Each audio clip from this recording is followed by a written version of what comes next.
এই একটা হচ্ছে এই আমাদের সমাজে আমরা প্রায় শুনি পরিবেশের কারণে ছেলে পেলে নষ্ট হয়ে গেছে, ঈমান হারা হয়ে গেছে।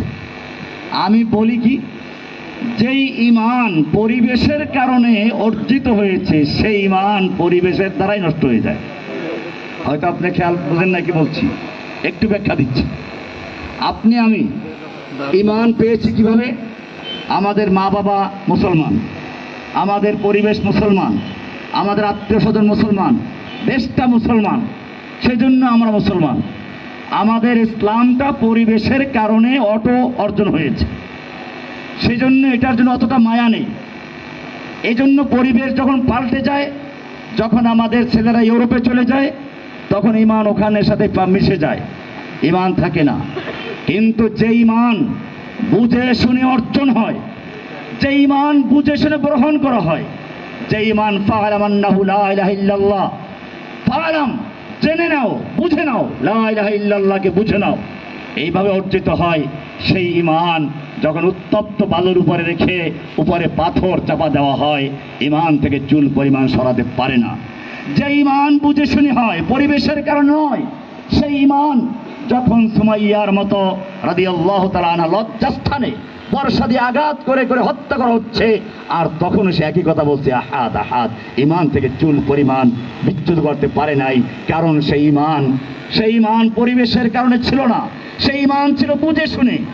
সেই ঈমান কোবায়েবকে ফাঁসিতে ঝুলানো হয়েছে, শুলিবিদ্ধ অবস্থা হত্যা করা হচ্ছে, তখন বলা হচ্ছে তোমার জায়গায় তোমার নবীকে রেখে তোমাকে ছেড়ে দেওয়া হলে কেমন হয়, যদি খুশি হও তোমাকে ছেড়ে দেওয়া হবে। কি কথা! আল্লাহর নবীর সাহাবী গর্জে উঠে বললেন, এই মক্কার কাফেররা শুনে রাখ, আমি আমার স্ত্রী সন্তানদেরকে নিয়ে আরামে শুয়ে থাকবো, আর নবীর পায়ে একটা কাঁটা বিদ্ধ হবে, আমি তাও বরদাস্ত করবো না। এইভাবে তিনি গর্জে উঠলেন। বুখারীতে কবিতাগুলো আছে, ফালাস্তু উবালি হিনা উক্তালু মুসলিমা আলা শাইখ আইয়ি শাক্কিন কানা ফিল্লাহি মাসরাই। আমি ইতিহাস থেকে বলতে চাই, আপনারা জানেন ইতিহাসে আমরা 3 রকম লোক পাই।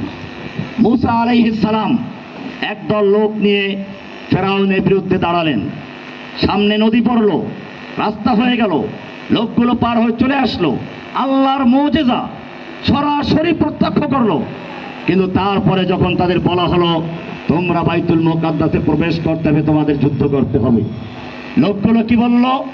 ইযহাব আনতা ওয়া রাব্বুকা ফাকাতিলা ইন্না হাহুনা কাঈদুন। যাও তুমি আর তোমার রবকে যুদ্ধ করো, আমরা তো এখানে বসেই পড়লাম।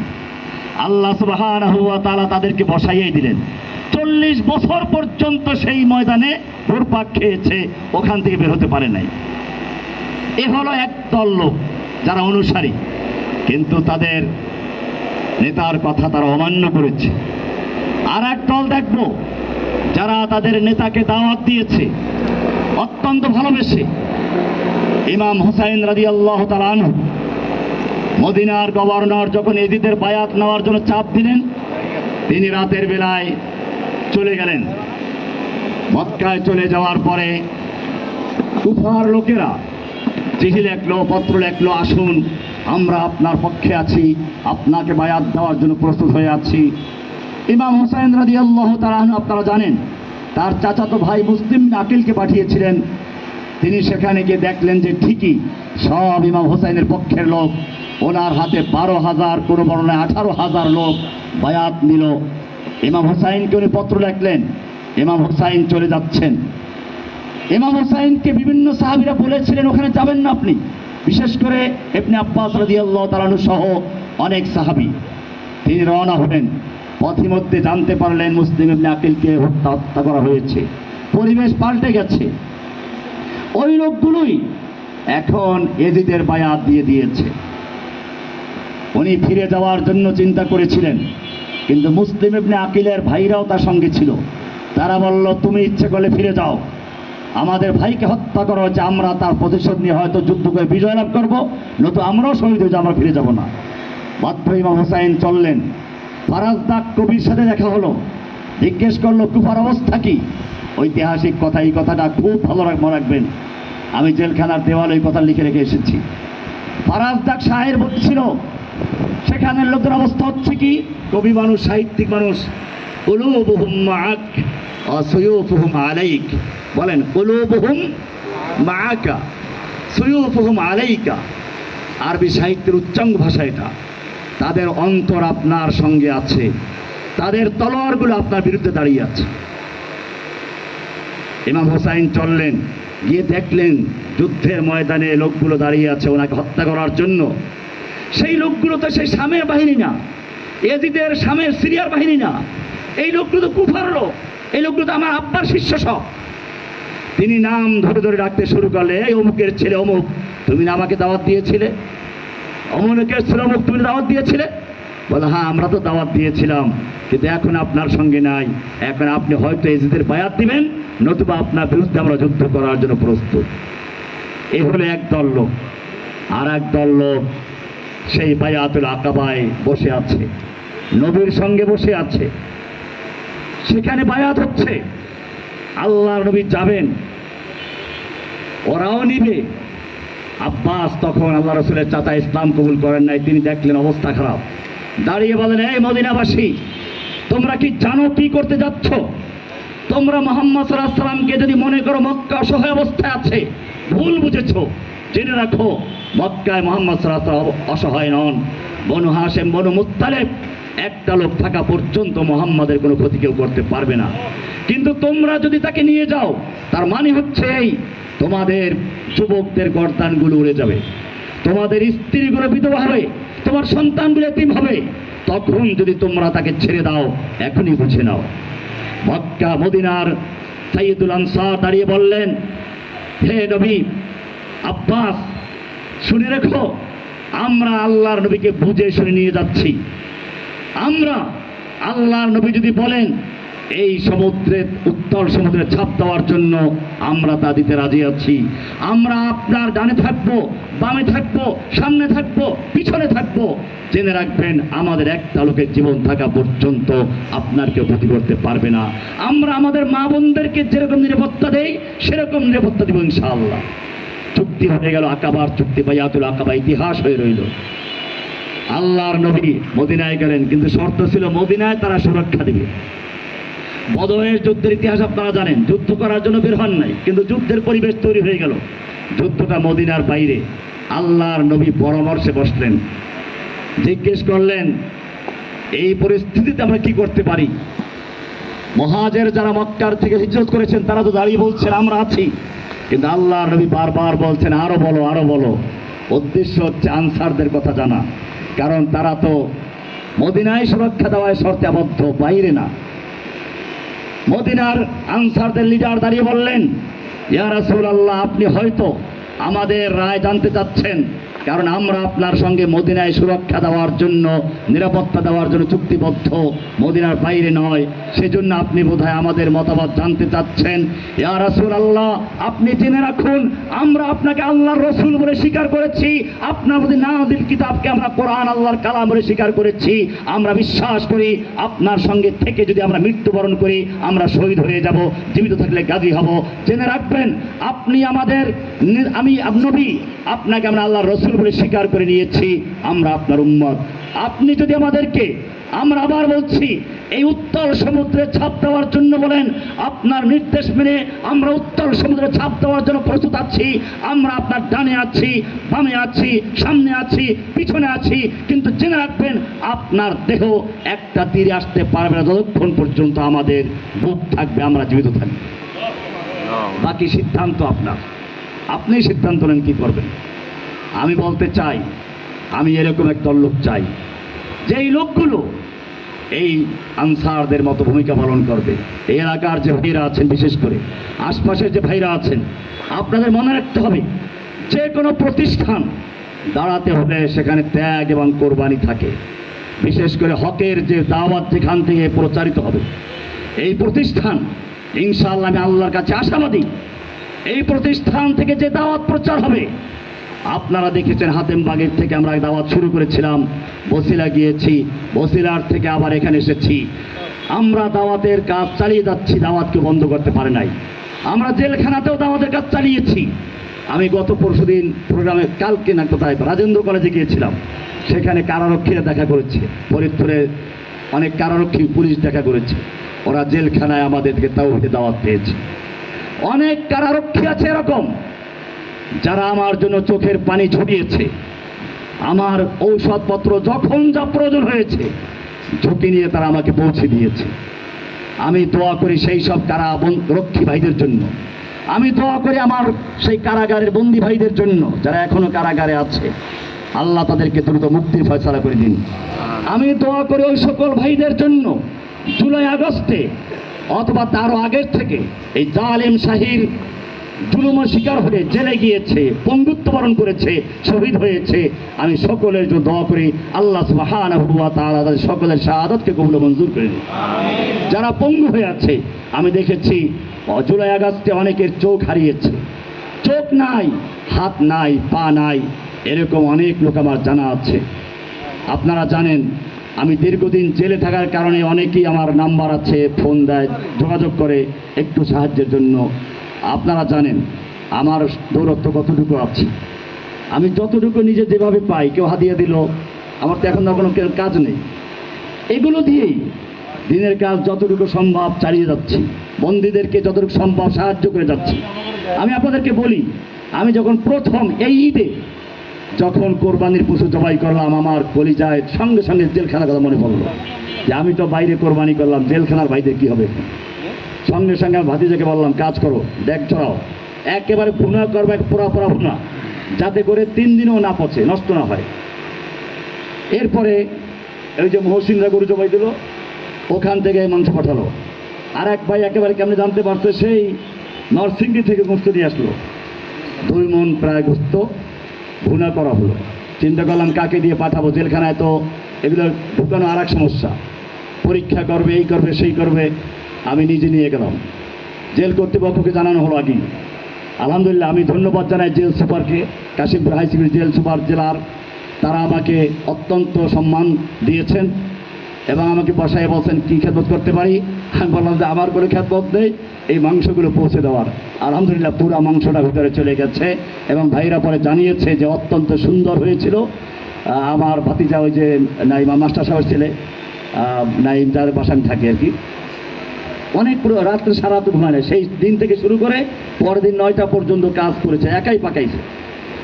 তো এইটা আপনাদেরকে বলার উদ্দেশ্য হচ্ছে বলার জন্য না, শুধুমাত্র আমার অনুভূতিটা শেয়ার করার জন্য যে আমরা কত আনন্দে থাকি, আর জেলখানার ভাইয়েরা আমাদেরই ভাই, তাদের কত কষ্ট তারা আছে, অথচ কিছু টাকা দিলে মাসে মাসে তারা ওখানে কিনে খেতে পারে, ভিতরে ক্যান্টিন আছে। আমরা কয়জনে জানি আমাদের ভাইরা কোর্টে আসে, সকালে নিয়ে আসে, সারাদিন খাবার নেই, সন্ধ্যায় নিয়ে যায়।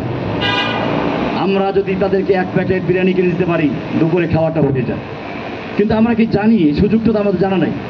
তো সেজন্য আল ঈমান ফাউন্ডেশন ইনশাআল্লাহ নিয়ত রেখেছে এই অসহায় দুস্থ মানুষদের পাশে দাঁড়ানো, বেওয়ারিশ লাশ সংগ্রহ করে গোসল থেকে দাফন পর্যন্ত সবগুলো আঞ্জাম দেওয়া, বিশেষ করে বন্দী ভাইদেরকে, যত বন্দী আছে তাদের কীভাবে সহযোগিতা করা যায়, কীভাবে তাদেরকে মুক্ত করা যায়, তার সর্বাত্মক চেষ্টা করা। এইভাবে একদিকে তাওহীদ আকীদা, যাতে করে বুঝে শুনে মুসলমান হয়, পরিবেশের কারণে না হয়। প্রায় শোনা যায় কেউ খ্রিস্টান হয়ে যাচ্ছে, কেউ হিন্দু মেয়ের ফাঁদে পড়েছে, অথবা কোনো মেয়ে হিন্দুদের ফাঁদে পড়েছে। আমাদের কাছে যখন এই বিষয়গুলো আসে, আমার কাছে তখন হাসি লাগে, হাসি যে এত দুর্বল ঈমান, একটা হিন্দু প্রস্তাব করেছে, বিয়ে বসতে গেছে ওর কাছে গিয়া, লজ্জা হওয়া উচিত। আমার কাছে এইগুলো যখন আসে, আক্ষেপের পরিবর্তে আমার ক্ষোভ আসে। কিসের ঈমান তোর? মাসিক 5টা টাকা পাবে, খ্রিস্টান হয়ে গেছে, কিসের ঈমান তোর? কিসের মুসলমান? মুসলমান তো ছিল বেলাল, মুসলমান ছিল খুবাইব, মুসলমান ছিল সোহাইব রুমি, এরা মুসলমান। সেই ঈমান অর্জন করতে হবে, সেই ঈমানের শিক্ষা দিতে হবে, সেই তাওহীদ বুঝাতে হবে। আল ঈমান ফাউন্ডেশন সেই ঈমানের শিক্ষা দেওয়ার জন্য যাত্রা শুরু করেছে। আপনাদেরকে সেই যাত্রার সহযোগী পাওয়ার জন্যই আজকে আয়োজন। আপনারা হবেন সে আল ঈমান ফাউন্ডেশনের শুরুর দিকের সহযাত্রী, যারা নিজেরা ঈমান বুঝে শুনে গ্রহণ করবে যাদের ঈমান কোনো পরিবেশে পরিবর্তন হবে না, জেল জুলুম অত্যাচার নির্যাতন নিপীড়ন কোনো ঝড়ো হওয়া তাদের ঈমানকে টলাতে পারবে না। অপরদিকে দিনের জন্য যখন যা প্রয়োজন হবে তা ব্যয় করবে। আপনারা জানেন আবু বকর রাদিয়াল্লাহু তাআলা আনহু তার ঘরের সব কিছু ব্যয় করলেন। জিজ্ঞেস করা হলো, ঘরের জন্য কি রেখেছো? বলে, আল্লাহ ওয়া রাসূলহু, আমি ঘরের জন্য আল্লাহ এবং আল্লাহর রাসূলকে রেখে এসেছি। বিলাল রাদিয়াল্লাহু তাআলা আনহু একজন কৃতদাস, রাসূল সাল্লাল্লাহু আলাইহি ওয়াসাল্লামের কাছেই থাকেন, খাবার একটু পাইলে খান, নাই না পান, বগলের ভিতরে কিছু খাবার দাবাই রাখেন সবসময়ের জন্য, দুই একটা রুটি রাখেন। আল্লাহ রাসূল তাকেও বলেছেন আনফিক ইয়া বিলাল, কি বলেছেন? আনফিক ইয়া বিলাল ওয়ালা তাখাফ মিন যিল আরশি ইকলালা, এ বিলাল তুমিও ব্যয় করো। আনফিক ইয়া বিলাল, হে বিলাল তুমিও ব্যয় করো, খরচ করো, আল্লাহর রাস্তায় ব্যয় করো। ওয়ালা তাখাফ মিন যিল আরশি ইকলালা, আরশওয়ালার ব্যাপারে তিনি কম দিবেন এই আশঙ্কা করো না, আরশওয়ালা দিয়ে দিবেন।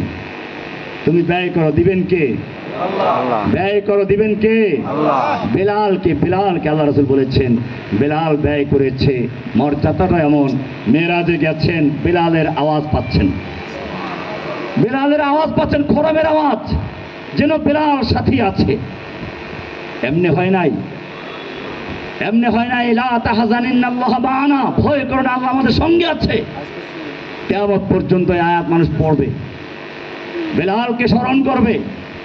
বেলাল হাবশী গোলাম, বেলাল কৃতদাস, চেহারা কালো, কিন্তু আল্লাহ সুবহানাহু ওয়া তাআলা তাকে ইতিহাসের অংশ বানিয়ে দিয়েছে।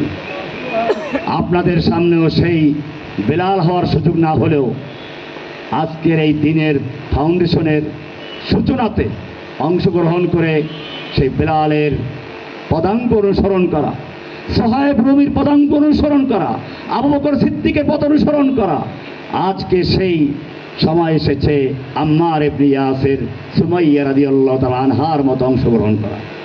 ইনশাআল্লাহ আপনারা সেই কাজে অংশগ্রহণ করবেন। হয়তো আমাদের এই কাজে আপনারা যারা আছেন, আপনারা কাজ, আমি শুরুতে বলেছিলাম যে একটা কাজ করতে হলে একক কারো পক্ষে সম্ভব নয়। আমি রহমানি কিছুই না। আমি শুরুতে বলেছিলাম উর্দু একটা প্রবাদ আছে, পীর ওড়তা নেহি মুরিদান উড়াতা হয়। পীর ওড়ে না, মুরিদরা উড়ায়। পীর ওড়ে না, মুরিদরা উড়ায়। আপনাদেরকে মনে রাখতে হবে প্রতিষ্ঠান একার পক্ষে সম্ভব না, আপনাদেরকে কাজ করতে। আপনারা হাত পাও না থাকলে মানুষ পঙ্গু হয়। আপনারা সেই হাত পাও, আপনাদের কাজ করতে হবে। আপনারা আগেও কাজ করেছেন, এখনো করতে হবে। আমাদের কাজ হচ্ছে ইন্নালাকা ফিন্নাহারে সাবহান তাবিলা। আল্লাহ রাসূলকে আল্লাহ বলেছেন দিনের বেলায় আপনাকে সাঁতার কাটতে হবে, দীর্ঘ সাঁতার। সূরা মুজাম্মিলের আয়াত, ইন্নালাকা ফিন্নাহারে সাবহান তাবিলা, দীর্ঘ সাঁতার। সাঁতার কাটতে থেকে মরুভূমিতে আল্লাহ রাসূল আছেন, সাঁতার আছে নাকি সেখানে? সাঁতার কেন বললেন? তাও আবার তবিরান, দীর্ঘ সাঁতার। তার মানে হচ্ছে সাঁতার যদি হয়, সমুদ্রে লঞ্চ ডুবে গেছে, নৌকা ডুবে গেছে, এখন আপনাকে কিনারায় যেতেই হবে। আপনাকে অক্লান্ত পরিশ্রম করে যেতে হবে। একদিকে হাতে পানি টানতে হবে, পায়ে পানির লাথি মারতে হবে, শরীর ভাসিয়ে রাখতে হবে, ছেড়ে দেওয়া যাবে না। ছেড়ে দিলেন ডুবে গেছে। আপনাকে টিকে থাকতে হবে, লড়াই চালিয়ে যেতে হবে, গন্তব্যে পৌঁছা পর্যন্ত আপনাকে এক টানা চলতে হবে। ঠিক এটা আল্লাহ বলেছেন ইন্নালাকা ফিন্নাহারে সাবহান তাবিলা, আপনাকে দীর্ঘ সময় পর্যন্ত সাঁতার কাটতে হবে, অক্লান্ত পরিশ্রম করে যেতে হবে। সবাই সাঁতার কাটে, চন্দ্র সূর্য সবাই সাঁতার কাটে, কোরআনে বলা আছে অকুল্লুন ফি ফালাকি ইয়াসবাহুন। সূরা ইয়াসিনে দেখবেন চন্দ্র সূর্য গ্রহ নক্ষত্র সম্পর্কে আল্লাহ বলেছেন অকুল্লুন ফি ফালাকি ইয়াসবাহুন। চন্দ্র সূর্য গ্রহ নক্ষত্র সবাই সাঁতার কাটছে আল্লাহর নির্দেশ মেনে, তোমাকেও সাঁতার কাটতে হবে। তবে চন্দ্র সূর্যের চেয়ে আরো বড়, ইন্নালাকা ফিন্নাহারে সাবহান তাবিলা, তোমাকে দিনের বেলায় দীর্ঘ সাঁতার কাটতে হবে, দীর্ঘ সাঁতার। যেই সাঁতার তোমাকে জান্নাতে যাওয়া পর্যন্ত করে যেতে হবে, মৃত্যু পর্যন্তই করে যেতে হবে, গন্তব্যে যাওয়ার আগ পর্যন্ত করে যেতে হবে। ইন্নামা তুনজির মান ইত্তাবা যিকরা ওয়া খাশিয়ার রহমান বিল গায়ব। তুমি হবে সেই গায়ব ব্যক্তি, তুমি হবে সেই অদৃশ্য ব্যক্তি যাকে কেউ চিনে না, কেউ জানে না, কিন্তু তুমি হবে সেই ব্যক্তি যখন একজন নবী পাঠালেন, দুইজন পাঠালেন, ইযা আরসালনা ইলাইহিম ইসনাইনি ফাকাযযাবুহুমা, দুইজন রাসূল পাঠালেন, তাদেরকে ওরা অমান্য করলো, ফাআযাযনা বিসালিসিন, এরপরে তিন নম্বর রাসূল পাঠালো, তারপরে তাদেরকে মিথ্যাবাদী মনে করলো। এরপরে ওয়াজা মিন আকসাল মাদিনাতি রাজুলুন ইয়াসআ, ওই যে লোকটা চুপে চাপে গ্রহণ ইসলাম কবুল করেছিল, চুপে চুপে যে ব্যক্তি তাওহীদ কবুল করেছিল, ইন্নামা তুনদিরু মান ইত্তাবা যিকরা ওয়া খাশিয়ার রহমান বিল গায়ব, সেই অদৃশ্য ব্যক্তি, অপরিচিত ব্যক্তি দৌড়ে আসলো, মিন আকসাল মাদিনাতি রাজুলুন ইয়াসআ, দৌড়ে এসে বলল, ইয়া কওমি ইত্তাবিউল মুরসালিন, হে আমার কওম, তোমার মুরসালিনদের অনুসরণ করো। এই যুবকটাকে, এই যুবকই সেই যুবক যেই যুবক একটু আগে বলা হয়েছে, ইন্নামা তুনদিরু মান ইত্তাবা যিকরা ওয়া খাশিয়ার রহমান বিল গায়ব, তুমি ওই লোকটাকে দাওয়াত দাও, সতর্ক করো, আহ্বান করো, যে অদৃশ্য গোপন থেকে তোমার কথা শুনতে পাচ্ছে, তোমাকে ফলো করছে, অনুসরণ করছে। আমি এরকম লোক বহুত পেয়েছি যাদের সঙ্গে পরিচয় ছিল না, যাদের সঙ্গে দেখা সাক্ষাৎ নেই, আজকেও দেখেছেন। ইনশাআল্লাহ আমার এই আওয়াজ বাংলাদেশে নয়, সারা দুনিয়ার যার কানে যাবে, আপনি সেই ব্যক্তি। আপনাকে উদ্দেশ্য করে বলছি, ইন্নামা তুনদিরু মান ইত্তাবা যিকরা ওয়া খাশিয়ার রহমান বিল গায়ব, আল্লাহ তাআলা যেই লোকগুলো সম্পর্কে বলেছেন, যাদেরকে আমরা চিনি না, দুনিয়ার কোনো মানুষ চিনে না, সেই লোকগুলো আপনারা। আপনাদেরকে আহ্বান জানাচ্ছি, আপনারাই চলে আসবেন সেই লোক হয়ে। ওয়াজা মিন আকসাল মাদিনাতি রাজুলুন ইয়াসআ, শহরের প্রান্ত থেকে ছুটে আসছে, দুনিয়ার প্রান্ত থেকে আপনারা ছুটে আসবেন। ইয়া কওমি ইত্তাবিউল মুরসালিন, হে কওম, হে আমার জাতি, মুরসালিনদের কথা শুনো। এখন মুরসালিন তোমরা না, মুরসালিনদের ওয়ারিসদের কথা শুনো। ইত্তাবিউ মান লা ইয়াসআলুকুম আজরা ওয়া হুম মুহতাদুন, অনুসরণ করো তাদের যারা দ্বীনের পথে আছে, হেদায়েতের পথে আছে, আর মানুষের জন্য আজব যারা বিনিময় চায় না। আলহামদুলিল্লাহ আমরা বিনিময় ছাড়াই কাজ করেছি, মার্কাজে কাজ করেছি, এখনো করে যাচ্ছি। আপনাদেরকে উদাত্ত আহ্বান জানাচ্ছি, আপনারা আপনাদের নিজেদের দিয়ে, এবং এখানে যখন প্রতিষ্ঠান হবে আপনাদের সন্তানদেরকে এখানে দিবেন, আলেম হবে, দ্বীনের দায়ী হবে। হয়তো আমরা থাকবো না, ইনশাআল্লাহ প্রতিষ্ঠান থাকবে। এই প্রতিষ্ঠানের সঙ্গে আপনারা ইতিহাস হয়ে থাকবেন, স্মৃতি হয়ে থাকবেন, সে আহ্বান জানাচ্ছি। আল্লাহ সুবহানাহু ওয়া তাআলা আমাদের সকলকে এই প্রতিষ্ঠানের জন্য, দ্বীনের জন্য কবুল ও মঞ্জুর করেন, আমিন। যারা শুরু থেকে এ পর্যন্ত কাজ করেছেন, করে যাচ্ছেন, আপনাদেরকে বলছি আপনাদের আরও কাজ করে যেতে হবে, রাত জেগে পাহারাদারি করতে হবে, অক্লান্ত পরিশ্রম করতে হবে। ইনশাআল্লাহ প্রতিষ্ঠান চূড়ান্ত পর্যায়ে না যাওয়া পর্যন্ত আপনাদের সহযোগিতা কামনা করছি। আপনারা কাজ চালিয়ে যাবেন, আপনাদের বিনিময়ে আল্লাহ তাআলার দরবারে অবধারিত থাকবে ইনশাআল্লাহ।